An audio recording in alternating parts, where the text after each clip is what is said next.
નમસ્કાર મિત્રો, સ્વાગત છે તમારું MTV યુટ્યુબ ચેનલમાં। મિત્રો, આ હળાહળ કળિયુગમાં પણ માં મેલડી ભરવાડના બકરા ચરાવવા માટે ડોશીનું રૂપ લઈ આ ઘણઘોર જંગલમાં આવે છે। નમસ્કાર મિત્રો, આજે આપણે ડગિયા ગામમાં મેલડીમાના ઇતિહાસની વાત કરશું।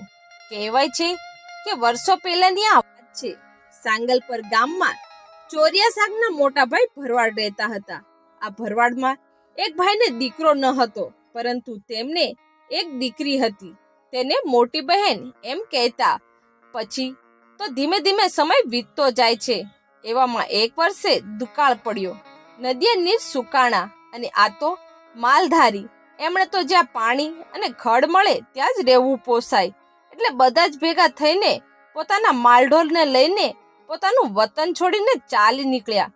નક્કી કર્યું કે લીમડી પાસે ચાપ ગામમાં મુકામ કરવો, ત્યાં પાણી અને ખડની સગવડ સારી છે। પછી બધાએ વિચાર કરે છે, આપણા કુળદેવી માં મેલડીને સાથે લઈ જઈએ, એટલે આપણે નિવેદ કરવા અહીંયા આવવું ન પડે। પછી તો માં મેલડીની રજા લઈ સાથે લીધા અને ચાપ ગામમાં આવી ત્યાં મેલડીના સ્થાપન કર્યા। પછી તો બધાય ભાઈઓ ખર્ચો આપે અને માતાજીના નિવેદ થાય। પણ એક દાદાને દીકરો નથી, એટલે એમની દીકરી મોટી બહેન બોલ્યા, એલ્યા ભાઈઓ, હું પણ માતાજીના નિવેદના ખર્ચો આપવા માટે તૈયાર છું। ભલે હું દીકરી રહી, પણ હું મારા બાપનો દીકરો થઈ માં મેલડીને પૂજીશ, અને તમારી જેમ હું દર વર્ષે ₹100 નિવેદનો અહીંયા પહોંચાડીશ। હવે આ દીકરી મોટી બહેનના ડકિયા ગામમાં ભરવાડ સાથે લગ્ન થાય છે। પછી તો ધીમે ધીમે સમય વીતતો જાય છે અને આ મોટી બહેનને 3 દીકરા, સૌથી મોટા મેરાભાઈ, પછી દેવાભાઈ અને નાના માયાભાઈ। પછી તો માતાજીના નિવેદનો સમય આવ્યો, એટલે આ મોટી બહેન એમના દીકરાને કહ્યું, મેરાભાઈ અને માયાભાઈ, તમે બંને ભાઈઓ જઈ અને ચાપ ગામમાં મારા પિયરના કુળદેવી માં મેલડી માને ત્યાં જઈ ₹100 અને 2 બુટિયા બોકડા માના શરણે ધરો। ભલે માં કહી 2 ભાઈઓ 2 બોકડા લઈને ચાપ જવા નીકળ્યા। રસ્તામાં ધોળકાના મિયાણામાં પહોંચ્યા, ત્યાં રાત પડી ગઈ, એટલે ત્યાં રાતવાસો કર્યો અને સવાર પડ્યું જોયું તો ત્યાં બકરા ન હતા। મુસલમાનોને બોકડાની ચોરી કરી ગયા। પછી તો આ 2 ભાઈ ત્યાંથી ચાલતા ચાલતા ચાપ ગામ આવ્યા। મામાના ઘરે આવી અને કહેવા લાગ્યા કે મામા, અમે માના નિવેદમાં બોકડા લઈ અને અહીંયા આવતા હતા, ત્યાં રસ્તામાં બોકડા ચોરાઈ ગયા, હવે શું કરવું? કાંઈ વાંધો નહીં ભાણા, આમ કહી મામાએ ધૂપેલિયામાં ધૂપ કર્યું। ત્યાં તો માં મેલડી મામાના ખોડિયામાં રમવા આવ્યા અને મામા ધૂપેલિયો લઈ બહાર નીકળ્યા। ત્યાં તો 2 ચોરાઈ ગયેલા બોકડા ત્યાં માં મેલડીના મઢની સામે ઊભા હતા। ત્યારે મામા બોલ્યા, અરે ભાણા, આજ તમારા બોકડા છે? હા મામા, આજ અમે લઈને આવતા હતા અને રસ્તામાં ચોરાઈ ગયા। આ તો મારી માં મેલડીનો પરચો, રસ્તામાં ચોરાયેલા બોકડા અહીંયા આવ્યા। પછી 2 ભાઈઓએ મેલડી માના નિવેદનો ₹100 ધર્યો। પછી મામા પાસે રજા માંગે છે, એટલે મામા કહે છે કે ભાણા, હું છું ત્યાં સુધી તમને આવકારો આપીશ, પણ હું નહીં હોય તો તમને કોઈ આવકારો આપશે નહીં। એટલે કહું છું કે તમે તમારા ગામ ડકિયા માં મેલડીને તેડતા જાઓ અને ત્યાં નિવેદ કરો, એટલે અહીં આવવું ન પડે। ભલે મામા, અમે અમારી માને વાત કરશું। આમ કહી બંને ભાઈઓ પોતાના ગામ આવ્યા અને માને બધી જ વાત કહી। માએ કહ્યું, ભલે બેટા, માં મેલડીની ઈચ્છા હશે તો તે જરૂર આવશે। આ વાતને થોડોક સમય વીતી ગયો, એટલે એવો બનાવ બન્યો કે થરા ગામમાં એક ભૂરો ભરવાડ રહે અને આ ભૂરાના ખોળિયામાં માં મેલડી રમે અને આ ભૂરો ભરવાડ માની સેવા પૂજા કરે। હવે એક દિવસ ભૂરો ભરવાડ બકરા ચરાવવા જાય છે અને તેની વેળા વાલ્મીકી જ્ઞાતિનો પાસ્યો પણ 2-4 બકરા ચરાવતો હતો।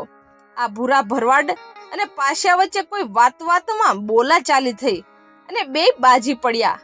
આમ ભૂરા ભરવાડને એક ચેડિયો માર્યો અને પાસ્યાને માથાના વાગતા એના પ્રાણ ઉડી ગયા। હવે ભૂરો ભરવાડ ને એમ થયું કે મારે એને મારવો ન હતો, પણ ભૂલથી મરાઈ ગયું છે, હવે હું શું કરું? જો ગામમાં ખબર પડશે તો મને સરકારી સજા પડશે, એટલે હું ભૂરા ભરવાડને ત્યાં જ ખાડો ખોદી અને મરેલા પાશાને ત્યાં જ દાટી દઉં દીધો. પછી તો બપોર થયો અને પાસ્યો ઘરે ન આવતા એની માં પાસ્યાને બોલાવા નીકળે છે. પછી દીકરાને ક્યાંય ના જોવે એટલે બોલ્યા, હે ભૂરા ભરવાડ, મારો દીકરો તારી ભેગા બકરા ચરાવતો હતો, તે ક્યાં ગયો? એટલે ભૂરો કહે છે કે મને ખબર નથી. ત્યાં તો પાસ્યાની માં સાથ પાડે છે, અરે પાસ્યા બેટા ક્યાં છે? ત્યાં તો જમીનમાંથી અવાજ આવ્યો, હે માં, હું અહીંયા જમીનમાં દટાયેલો છું. આ ભૂરા ભરવાડે મને મારી નાખ્યો છે અને જમીનમાં દાટી દીધો છે. પછી તો પાછાને બહાર કાઢ્યો અને ભૂરો ભરવાડ માફી માંગવા લાગ્યો, મને માફ કરો, મારાથી અજાણતા તમને મરાઈ ગયું. ત્યારે પાછો બોલ્યો, તારી કુળની દેવી માં મેલડી પૂજાય છે, તેની આગળ 5 ડગલા મને બેસાડ. જે કોઈ માં મેલડીના શરણે આવશે એના કામ હું કરીશ. અને જા, આજથી મેલડી પાસ્યા તરીકે પૂજાશે. ત્યારથી આ પાસ્યો પાસા દાદા તરીકે પૂજાય છે અને ભક્તોના કામ કરે છે. હવે માં મેલડી પાસે પાસા દાદાને બેસાડવાના હતા, એટલે દેવા બાપાના મામા કહે છે કે ભાણા, આમે તમારે માતાજીને ડકિયા ગામ લઈ જવાના જ છે, તો માતાજીનો વાયણું વાળીને તમારે ગામ તેડી જાઓ. એટલે દેવા બાપા એના ભાઈઓને સિંધવ પરિવાર સાથે આ વાત કરે છે. એટલે એમના ભાઈઓ કહે છે કે જો ભાઈ, આપણા કુળમાં આદ્યશક્તિ પૂજાય છે, એટલે આપણે મેલડી માને બોકડા ના ચડાવી શકીએ. ત્યારે માતાજી કહે છે કે મને તમારે ગામમાં બેસાડો અને મને સુખડી તાવો અને સવાશેર ખીચડો ચડાવજો, તોય હું રાજી રહીશ. પછી તો માં મેલડી અને પાસા દાદાનું સ્થાનક ડકિયા ગામમાં થયું. પહેલા માં માતાજીની નાની ડેરી હતી અને ધીરે ધીરે ત્યાં મંદિર બનાવ્યું. હવે આ 3 ભાઈઓમાં દેવા બાપા અને માતાજી હાજરા હજુર સપનામાં આવી અને વાતો કરે છે અને એમના ધાર્યા કામ પૂરા કરે છે.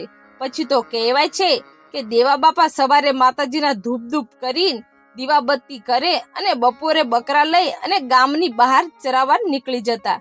કહેવાય છે કે ઘનઘોર જંગલમાં અને આ જંગલમાં બકરાને ચાલતા કરી દે. પછી તો બકરાને માતાજી ચારે અને સાંજ પડે એટલે બકરા આપમેળે ઘરે પાછા આવી જાય. એક વખત આજુબાજુ ગામમાં લૂંટારાઓને ખબર પડી કે દેવો ભરવાડ બકરા ચરાવવા જતો નથી, એટલે આ લૂંટારાઓ જંગલમાં આવી અને બકરાને ચોરવા જાય છે. ત્યાં તો દેવા બાપા ત્યાં દેખાય છે. ગામમાં આવીને જોવે તો દેવા બાપા ત્યાં પણ દેખાય છે. પાછા જંગલમાં આવીને જોવે તો દેવા બાપા ત્યાં પણ દેખાય છે. પછી ખબર પડી ગઈ કે માં મેલડી દેવા બાપાનું રૂપ લઈ બકરા ચરાવે છે. માં મેલડી ક્યારેક ડોસીમાનું રૂપ લઈને પણ બકરા ચરાવે છે. એકવાર તો સરકારી માણસો બકરા પકડવા આવ્યા, એટલે માં મેલડીએ બકરાને બગલા બનાવીને ઉડાડી દીધા. આ રીતે માં મેલડી માએ 80 વર્ષ સુધી દેવા બાપાના બકરા ચાર્યા. પછી તો કહેવાય છે કે પૂરી ઉંમરે દેવા બાપાનો સ્વર્ગવાસ થયો અને દેવા બાપાના સ્વર્ગવાસ થયા પછી એમના દીકરા રાઘા બાપાએ એમાં મેલડીની સેવા પૂજા ચાલુ રાખી. તો મિત્રો, આ હતો ડકિયા ગામના પાસા બાપા અને માં મેલડીમાંનો ઇતિહાસ.